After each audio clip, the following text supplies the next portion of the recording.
ये मैं आपको दिखाने वाला हूँ कि एक शख्स ने वैक्सीन लगवाई है और उसके वैक्सीन लगाने से का साइड इफ़ेक्ट ये हुआ कि उसके बाजू पे बल्ब जल रहा है।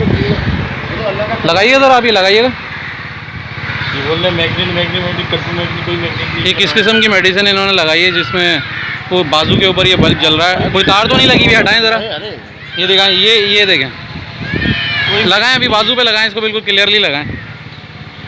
हद हो गई है यार, ये क्या लगा रहे हैं क्या नहीं लगा रहे वैक्सीन के नाम पे। थोड़ा सा ऊपर करें, थोड़ा सा गैप करें, ऐसे इधर करें। हाँ, आप थोड़ा सा गैप करें, अब लगाएं।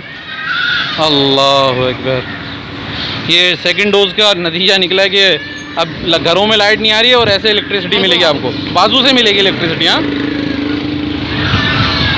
और पूरे पावर से चल रहा है यार।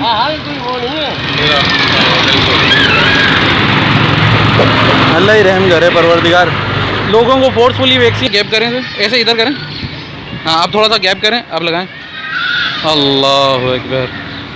ये सेकंड डोज का नतीजा निकला है कि अब घरों में लाइट नहीं आ रही है और ऐसे इलेक्ट्रिसिटी मिलेगी आपको, बाजू से मिलेगी इलेक्ट्रिसिटी। हाँ,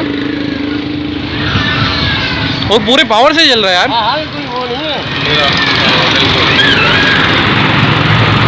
अल्लाह ही रहम करे परवरदिगार। लोगों को फोर्सफुली वैक्सीन लगा रहे हैं, ये पता नहीं है कि उसके अंदर क्या है क्या नहीं है, पर आगे चल के सारी कौम पछताने वाली है, पूरी कौम पछताएगी इसके ऊपर। अल्लाह पाक हमारे हुक्मरानों को अकल दे।